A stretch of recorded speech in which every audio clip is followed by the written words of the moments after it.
요한복음 6장에는 아주 중요한 두 가지 사건이 소개되고 있습니다. 첫째는 굶주린 5,000명이 넘는 군중들에게 보리떡 5개와 물고기 2마리로 배불리 먹게 했던 사건입니다. 그리고 바로 뒤이어서 또 하나의 사건이 소개되는데, 그것은 풍랑과 파도에 갇혀서 대여섯 시간을 죽도록 고생하게 됐고, 급기야는 절망적인 위기까지 몰려든 제자들을 위해서 예수님이 새벽 3시에 물 위에 걸어오셔서 제자들을 안심시키시고 구원해 주셨던 그런 사건입니다. 첫 번째 사건을 통해서는 군중들이 충격을 받았고, 두 번째 사건을 통해서는 제자들이 충격을 받았죠.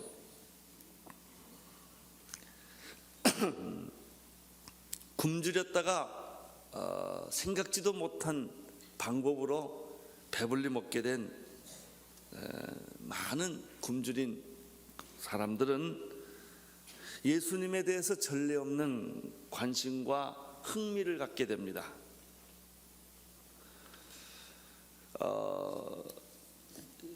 어떤 사람들은 심지어 예수님을 임금으로 삼아탐자라고 하는 그런 구호를 외치고 선동을 해서 사람들이 예수를 억지로 임금으로 삼으려고까지 하는 정도로 예수님은 대중들에게 인기가 있었습니다.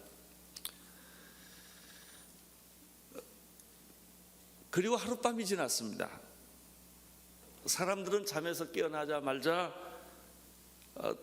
또 예수를 아주 열정적으로 찾기 시작을 하는 것입니다. 우리 동네는요, 연예인이 많이 삽니다. 가끔 이 앞에 지나가다 보면 고등학생들이 학교를 그만뒀는지 조퇴를 했는지 그룹으로 떼지어서 이렇게 모여 있는 걸 종종 발견합니다. 그래서 왜 이렇게 애들이 많냐 그랬더니, 여기 연예인이 사는데 지나가면 이렇게 한번 흔들어 보려고 손을. 그럼 만나냐 그랬더니 만나지 않고 그냥 서 있는 것으로 좋아한대요. 그래서 그 소리 한번 지르고 이렇게 눈 한번 맞추면 그걸로 만족한대요. 그런 애들이 여기 종종 있는 것을 우리가 발견하지요. 마치 유명한 가수나 연예인들 앞에 소리를 지르고 환호성을 지르고 눈물을 흘리고 가출하고 이런 일들을 우리 주변에서 종종 봅니다.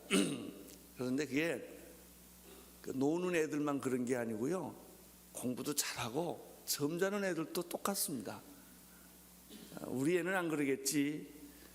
여러분 자녀들의 가방을 좀 뒤져보시면 생각이 달라질 것입니다. 요즘은 또 축구 선수들이 아주 인기가 대단합니다. 그 축구 선수들이 지나가는 데마다 사람들이 굉장히 많이 오고 환호성을 지르고 박수를 하고 사인을 받습니다. 지난번에 이영표 선수하고 송정국 선수가 오니까 나는 저리 가라더라고요. 그 구름대 같이 그 선수들한테 몰려서 사인 한 장을 받으려고 하는 것을 제가 봤습니다.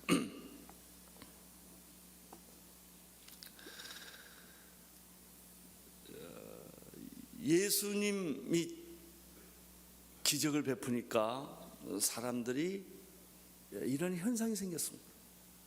아주 조금이라도 그분 앞에 더 가려고 하고, 그리고 그분의 옷자락이라도 잡으려고 하는 일들이 생긴 것이죠. 22절, 23절을 보시겠습니다. 시작.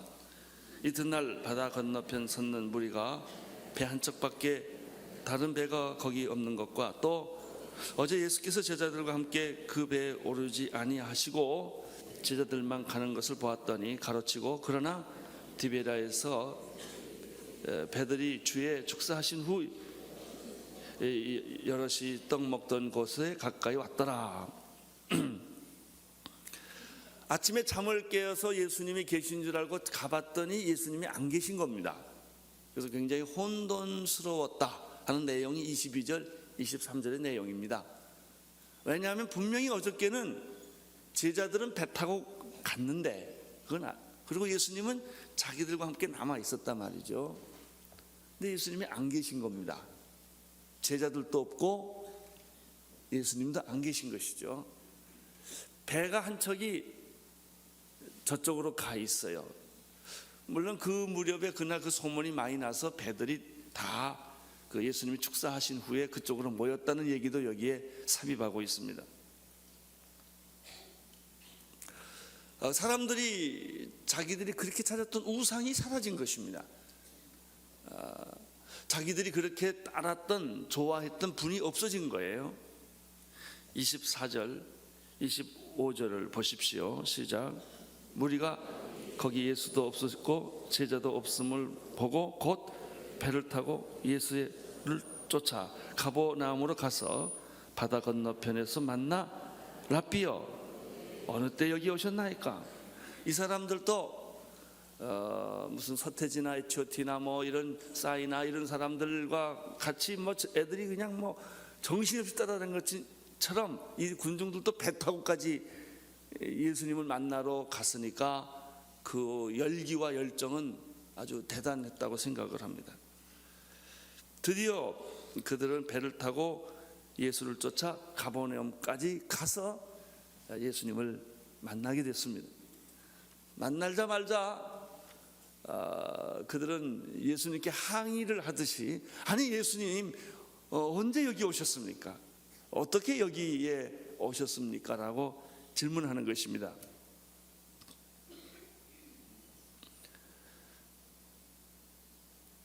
여기서 우리는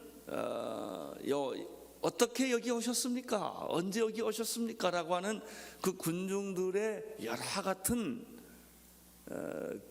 그런 질문에 대해서 두 가지를 배울 수가 있습니다. 첫째는 군중들이 잠을 자고 있는 동안에 무슨 일이 일어났다는 것이죠.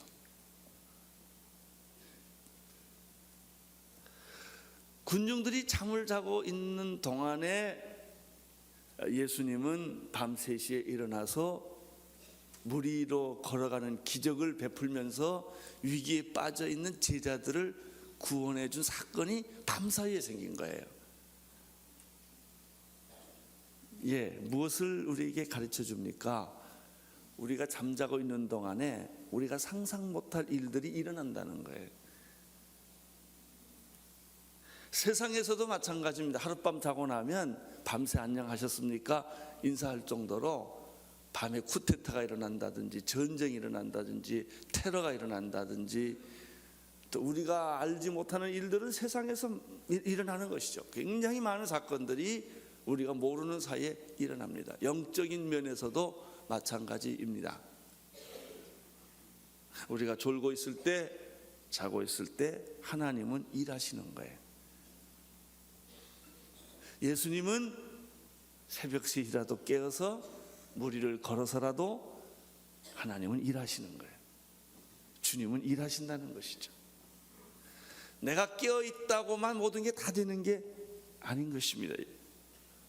이것이 은혜죠. 이것이 축복이에요. 예수님은 지금 하나님 우편에서 우리를 위해서 로마서의 8장에 중보기도 하고 계십니다. 시편에 보면은 121편에 보면 하나님은 졸지도 아니하시고 주무시지도 아니하신다 그랬습니다. 내가 고통을 겪고 내가 억울하게 누명을 쓰고 내가 견딜 수 없는 일을 겪을 때 우리는 흔히 이런 말, 하나님은 주무시는가? 하나님은 왜 나의 이 고통을 모르시는가? 이렇게 답답할 수가 있는가? 하나님이 살아계시다면 이럴 수가 있는가? 이런 질문을 합니다. 그러나 오늘 성경에 보면 우리가 배울 수 있는 것은 무엇입니까?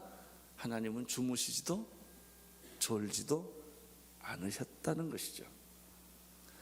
하나님은 내가 잠깐 졸고 내가 피곤해 지쳐 있을 때도, 내가 포기했을 때도 그분은 포기하지 아니하시고 나를 보고 계시고 나를 위해 기도하고 계시고, 그리고 하나님의 시간에 나를 찾아오시려고 준비하고 계신다는 것입니다. 사랑하는 성도 여러분, 하나님은 졸지도 아니하시고 주무시지도 않는다는 사실을 기억하십시오. 하나님은 여러분보다도 더 예민하게 여러분을 보고 계십니다. 하나님은 내가 알 수 없는 방법으로 나를 사랑하시고, 하나님은 내가 깨달을 수 없는 그런 방법으로 나에게 관심을 가지고 계시고 일을 하고 계시고 준비하고 있습니다. 로마서 5장 8절에 우리가 아직 죄인 되었을 때 그리스도께서 우리를 위하여 죽으심으로 하나님께서 우리에게 대한 자기의 사랑을 확증하셨느니라. 여러분, 우리가 아직 죄인 되었을 때, 내가 예수님도 모르고 하나님도 몰랐을 때 2000년 전에 그분은 나를 위해 죽으신 거예요. 내가 예수님을 알게 된 것은 2000년이라는 세월이 지나서야 그분을 알게 된 것입니다. 그러나 그분은 이미, 내가 하나님을 모를 때 그분은 나를 아셨고, 내가 하나님을 사랑하지 않을 때도 그분은 나를 사랑하셨고, 내가 하나님께 신뢰하지 않았을 때도 그분은 나를 지켜주셨어요. 언젠가 우리는 그렇게 말을 합니다. 내가 그때 그 위기에서 어떻게 살아났지? 그 교통사고에서 내가 어떻게 죽지 않고 살아났지? 그 빗발치는 총알 속에서도 나는 어떻게 살아났지? 하나님은 그때 우리를 지켜주셨고 보호하고 계셨던 것이죠. 은혜란, 하나님의 은혜란 우리가 생각하고 계산하고 상상한 것 이상의 것입니다. 하나님은 내 상상력 안에 계시는 분이 아니고, 하나님은 내 믿음 안에만 계시는 분이 아닙니다. 내가 믿음이 없을지라도 그분은 나에게 은혜를 베풀어 주셨고, 나는 그분을 생각하지 않을지라도 그분은 나를 생각해 주신 분이 하나님이십니다. 두 번째입니다. 예수님 어떻게 여기 오셨지요? 언제 오셨지요? 라고 하는 질문 속에서 또 우리가 발견할 수 있는 것은, 군중들이 자신을 이렇게 열광적으로 찾는 동기는 영적인 동기가 아니라 동물적인 동기 때문이었다는 사실을 여기서 발견하게 됩니다. 26절을 보시겠습니까? 26절 시작. 예수께서 대답하여 가라사대 내가 진실로 진실로 너희에게 이르노니 너희가 나를 찾는 것은 표적을 본 까닭이 아니요 떡을 먹고 배부른 까닭이라. 인기 연예인들을 찾아가고 가출하고 소리 지르고 환호성을 지르고 눈물을 흘리는 것은 정말 진리이기 때문에 그럴까요? 그만한 가치가 있어서 그런 걸까요? 물론 아니죠. 어떤 종류의 환호성은 바람과 같습니다. 안개와 같은 것입니다. 그것은 곧 한순간 꺼져버릴 거품과 같은 것입니다. 그런데 그 현상, 그 순간적인 현상, 그 쾌락, 그 흥분으로 착각할 때가 참 많다는 것입니다. 사람이 제일 착각하는 것은 타인의 박수 소리입니다. 박수 소리가 높고 칭찬 소리가 높으면 우리는 쉽게 자기 자신을 착각합니다. 예수님은 이렇게 열정적으로 자기를 찾는 군중들의 환호성 소리에 예수님이 속지 않았다는 사실을 여기서 발견하게 됩니다. 예수님이 말씀하십니다. 너희들이 이렇게 나를 열정적으로 찾는 까닭은 진리를 알기 위해서가 아니라 참된 구원을 얻기 위해서가 아니라 배부른 까닭이다. 표적을 본 까닭이 아니라 배부른 까닭이다. 사람이 많이 모이면 착각에 빠집니다. 교회도 그렇습니다. 교회가 건물이 크고 사람이 많이 모이면 목사도 착각하고 교인도 착각합니다. 우리 교회 괜찮다 이런 거예요. 괜찮습니까? 아니에요. 아닐 수 있어요. 군중일 수 있어요. 군중은 고난을 주면 금방 드러납니다. 힘들고 어려운 일이 탁 닥치면 내용이 없는 군중은 금방 흩어집니다. 진리를 가진 사람들은 고난이 올수록 뭉칩니다. 핍박이 올수록 그들은 더 뭉칩니다.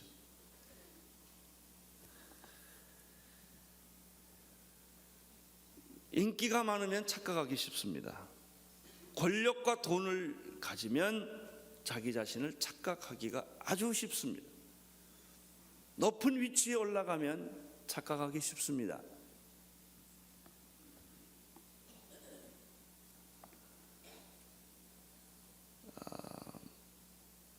이런 모든 것들은 다 자기를 착각하게 만드는 것입니다. 우리는 어쩌면 환상과 거짓된 환상과 착각을 붙들고 그것이 마치 자기인 것처럼 살아가는데 그렇지 않다는 것을 깨닫는 순간 절망하고 좌절하고 그 환상을 놓치지 않기 위해서 아주 비굴해지고 비겁해지고 그리고 천박해지는 우리들 자신을 발견하는 것이죠.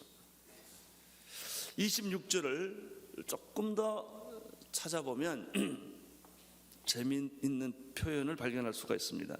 너희가 나를 찾는 까닭은 그 5,000명을 배불리 먹였던 그 기적 때문도 아니라는 거예요. 기적, 그러니까 표적, 이런 기적을 봤기 때문에 너희들이 날 찾는 게 아니다는 거죠. 기적이 없어도 믿으면 얼마나 좋겠습니까?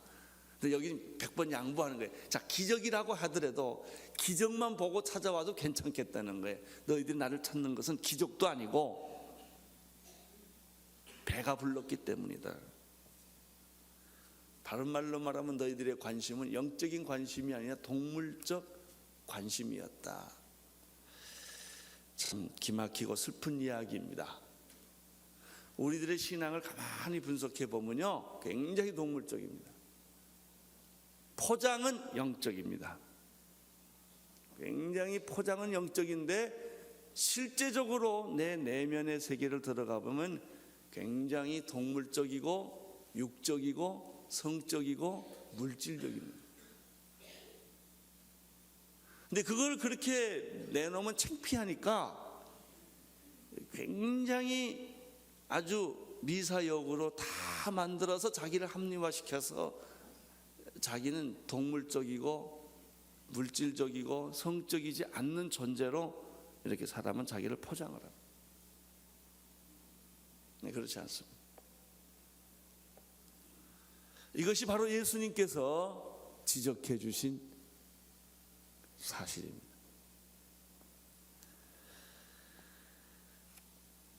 교회도 이런 부분에 있어서 깊이 성찰해야 될 부분이 있습니다. 건물이 크고 사람이 많다고 프로그램이 좋다고 좋은 교회라는 등식은 성립되지 않습니다. 교회 안에 유명 인사가 나오고 헌금이 많이 나온다고 해서 그 교회가 곧 좋은 교회라고 하는 등식도 성립되지 않습니다. 물론 전통이 있고 소문나고 유명한 교회라고 다 좋은 교회라는 등식도 성립되지 않습니다. 우리는 정말 하나님 앞에서 우리 내면의 세계를 깊이 성찰해야 되는 이유가 여기 있습니다. 진정한 교회는 영적이며 성령 충만하며 거룩한 교회가 진짜 교회입니다. 진짜 교회는 진리와 말씀에 굳게 선 유행에 따라 왔다 갔다 하는 사람들이 아니라, 기분에 따라 왔다 갔다 하는 사람들이 아니라, 불편하면 떠나고 힘들면 귀찮으면 떠나는 그런 성도들이 아니라, 어떤 경우에도 말씀과 진리에 바로 서서 정말 어떤 고난도 이겨내는 그런 구원받은 성도들이 있을 때 세상이 변하는 것입니다.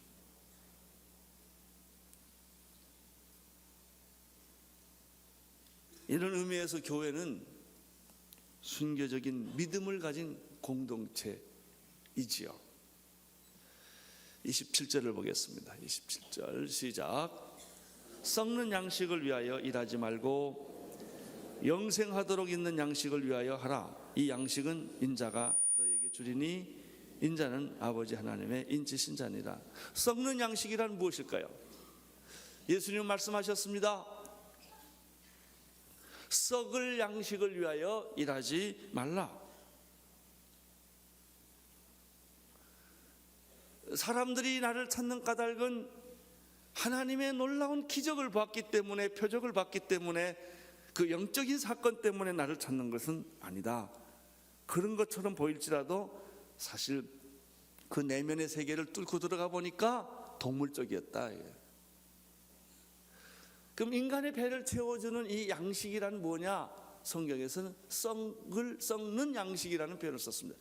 썩는 양식이란 무엇입니까? 먹으면 먹을수록 배고픈 것이 썩는 양식이고,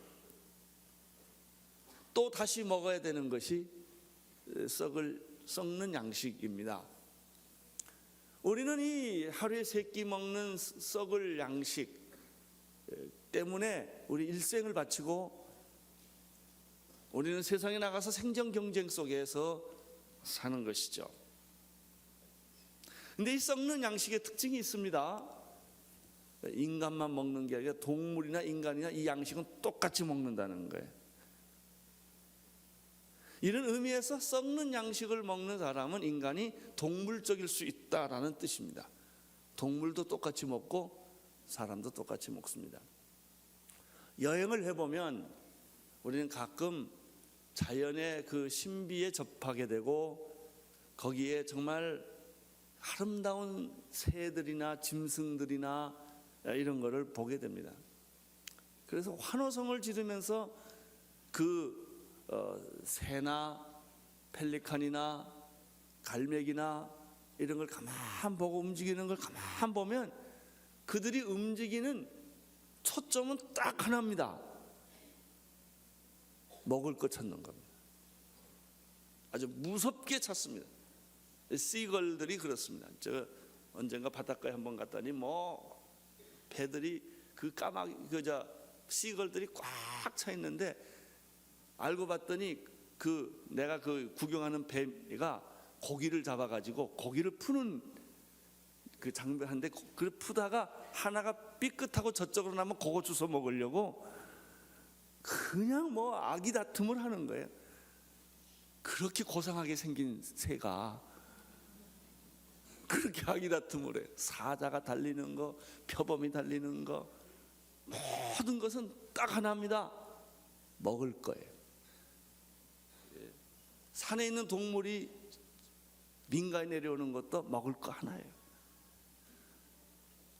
천년의 고상함을 묵상하고 있는 학이 다리 하나 들고 묵상하는 것도 개구리 지나가는 거 탁 잡아 먹으려고 그러는 거, 시 쓰기 위해서 그런 게 아니란 말이죠. 뭐 그게 동물의 세계예요. 동물의 세계는 먹을 것과 성 두 가지밖에 없는 거예요. 인간의 세계가 두 가지로 요약이 돼 있어요. 성과 먹는 거예요. 사람들은 전부 동물처럼 사는 거예요. 동물처럼 본능에 따라 사는 것이죠. 그것을 예수님이 어떤 표현을 썼느냐? 썩는 양식을 위하여 사는 사람이다. 그런데 더 큰 비극은 이 썩을 양식도 없어서 굶주리는 사람이 전 세계 인구의 반이 넘는다는 거 아니겠습니까? 아프간을 갔다 와 본 충격이 그거예요. 먹을 거 하나를 위해서 사람들이 짐승처럼, 동물처럼 체면도 인격도 다 버리고 쫓아간다는 거예요. 이 지상에서 가장 추악한 인간은 먹는 걸 가지고 사람을 조종하는 겁니다. 사람을 식량으로 부리는 거예요. 이 지상에서 가장 추악한 정치는 먹는 것으로 인민을 조종하는 겁니다.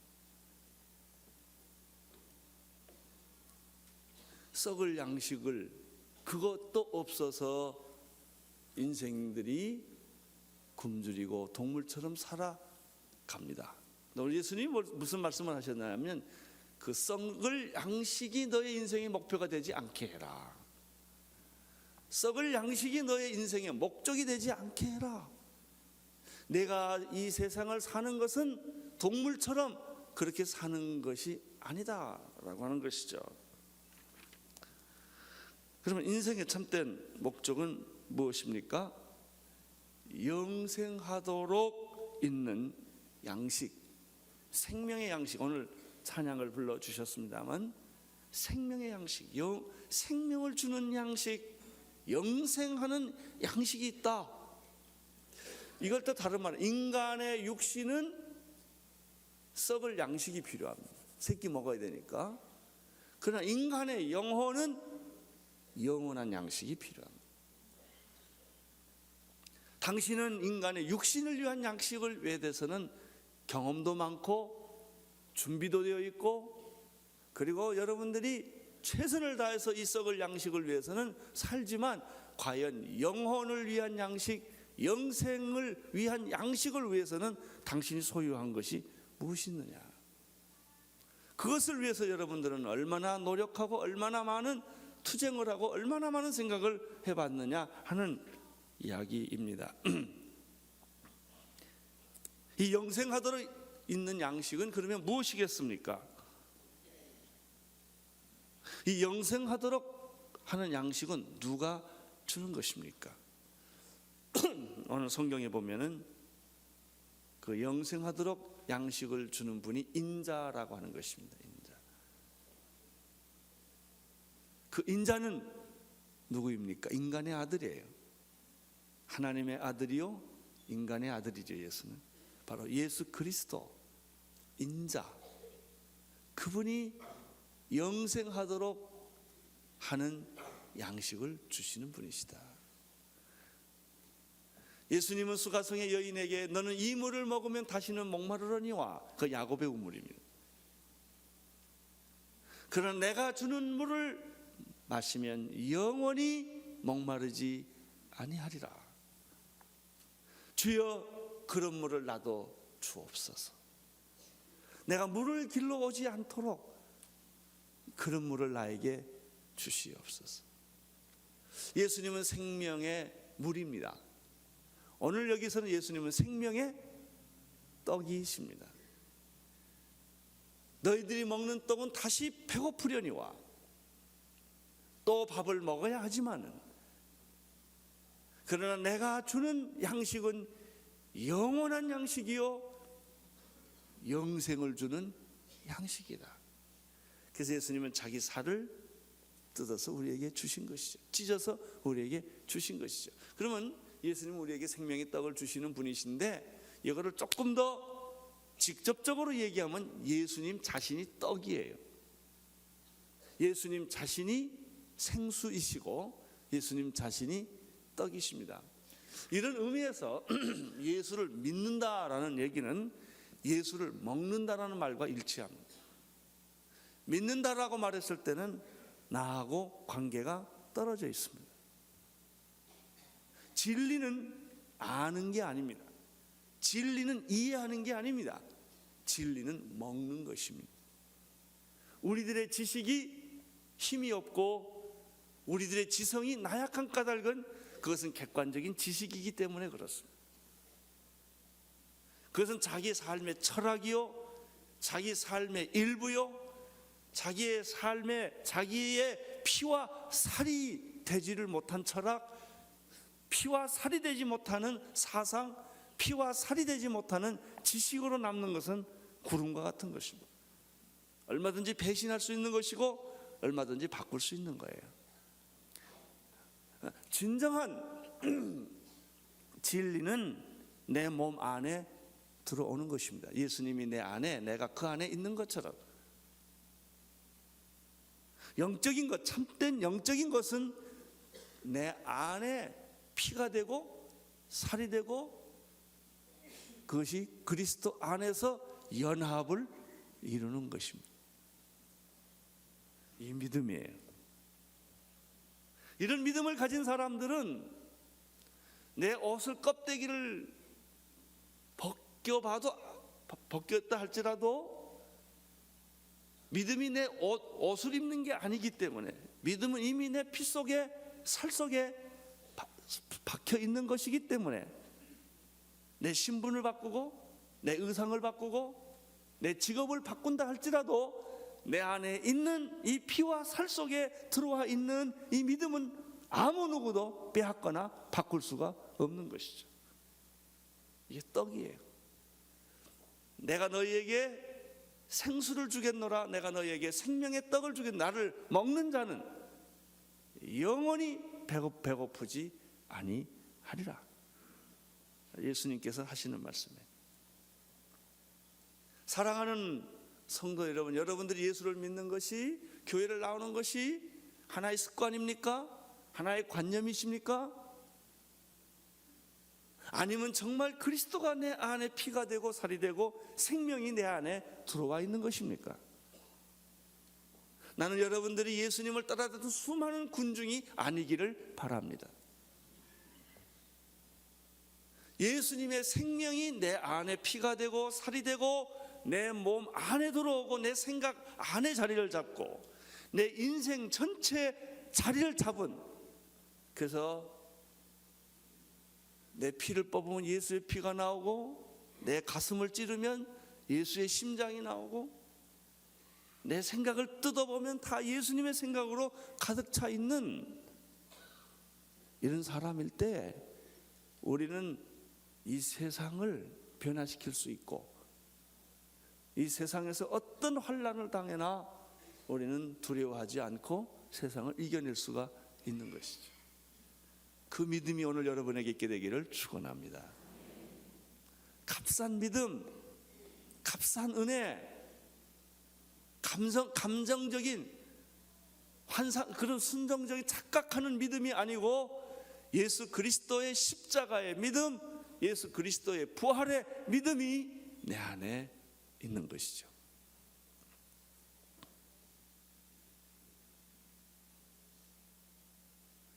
예수님은 말씀하셨습니다.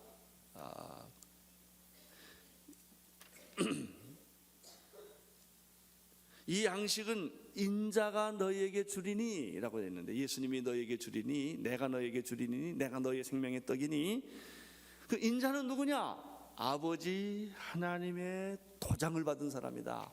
인치심을 받은 사람이다. 28절을 보십시오. 시작.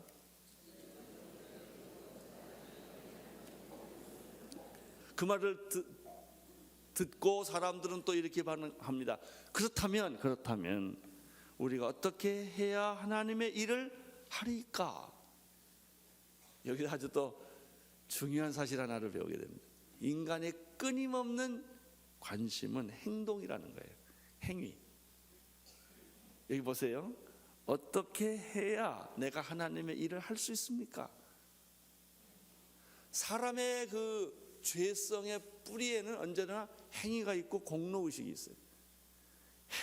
행함으로 구원을 얻는, 행함으로 보상을 받는, 행함으로 만족과 기쁨을 누리는, 행함으로 자기의 믿음을 정당화시키려는 이런 인간의 불신앙의 뿌리가 인간 안에 있다는 사실을 알게 됩니다. 내가 무엇을 행하여야 영생을 얻으리까라고 어떤 젊은이가 얘기를 한 것처럼 여기서도 마찬가지. 내가 무엇을 행해야 하나님의 일을 할 수가 있겠습니까? 예수님의 대답은 아주 놀랍습니다. 29절 시작. 가라사대 하나님의 보내신 자를 믿는 것이 하나님의 일이다. 이 말씀은 아주 성경에 아주 황금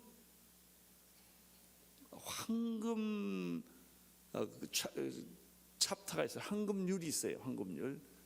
그 아주 정말 기막힌 성경 구절, 요한복음 3장 16절이라든지 뭐 시편 24편 이런 것에 해당하는 말이에요.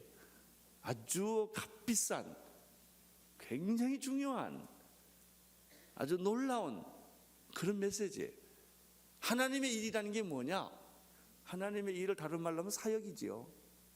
일이라는 게 뭐냐? 하나님의 아들을 믿는 것이 하나님의 일이다 그랬습니다. 이것은 행위가 아니고 믿음이요 은혜입니다. 예수님은 언제나 믿음과 은혜를 얘기하고 인간은 언제나 공로와 행위를 주장합니다. 이 두 싸움이에요. 이게 갈라디아서 로마서의 주제죠. 여러분이요 처음에 예수 믿을 때는 다 은혜로 믿습니다만은 짧으면 1년, 많으면 3년 안에 거의 다 행위로 돌아갑니다. 그래서 새벽기도 나와야 구원받은 것 같고, 전도해야 구원받을 것 같고, 헌금해야 구원받을 것, 다 이게 행위예요. 행위. 그게 은혜로 해야 되는데 기브앤테이크예요.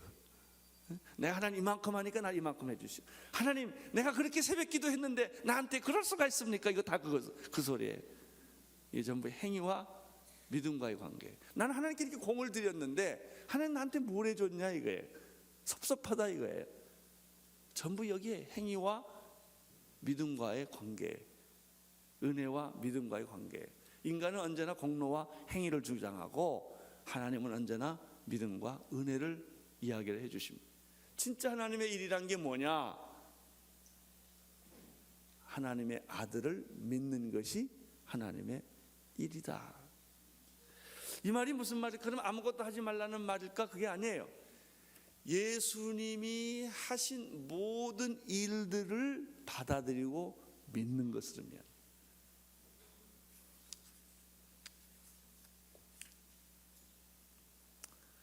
예수님은 우리를 위해서 십자가를 지심으로 우리 죄를 다 담당하고 씻어 주셨습니다.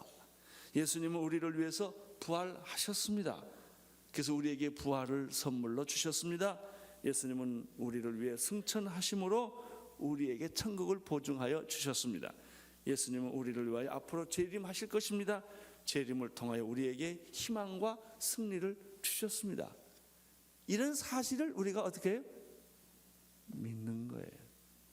믿는다는 얘기는 예수님이 하신 모든 일들이 다 내게로 전가 됐다는 것을 의미하는 것이죠. 여러분 십자가를 믿습니까? 여러분 죄는 사해졌어요.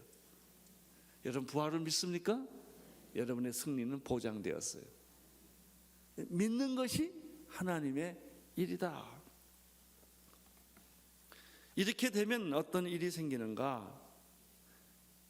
나의 열정이 아니라 그분의 열정으로, 나의 사랑이 아니라 그분의 사랑으로, 나의 능력이 아니라 그분의 능력으로, 나의 용서가 아니라 그분의 용서로, 내가 만들어가는 삶이 아니라 그분이 인도해 주시는 삶으로, 나의 비전이 아니라 그분의 비전으로, 나의 미래가 아니라 그분의 미래로 내 인생이 결정된다는 것이죠. 이것을 가리켜 믿음이라고 하는 것입니다. 그분이 하신 일을 받아들이는 것이고 그분이 하셨던 일을 믿는 것입니다. 그렇게 함으로써 그분이 행하신 모든 일들이 다 누구에게로? 나에게로 옮겨지는 것, 그것이 축복이요, 은혜요, 믿음입니다. 오늘 예수님께서 말씀하셨습니다. 썩을 양식을 위하여 일하지 말고 썩지 않는 양식을 위하여 일을 해라. 하나님의 일이란 무엇입니까? 그의 보내신 아들을 믿는 것. 그것이 믿음이다. 그것이 하나님의 일이다. 사랑하는 성도 여러분의 믿음이 오늘 더 깊어지기를 바라고, 더 확실해지기를 바라고, 더 충만해지기를 축원합니다. 기도하겠습니다. 하나님 아버지, 우리는 하나님의 일을 하면서도 때로는 착각하고, 때로는 혼돈하고, 때로는 율법으로, 행위로, 공로로 빠질 때가 많습니다. 오 주여, 이 아침 우리에게 생명의 양식인 예수를 바라보게 하시고, 그 생명의 떡을 먹음으로 우리의 삶에 놀라운 혁명과 변화가 일어나는 것을 경험하게 하여 주옵소서. 예수님 이름으로 기도드립니다.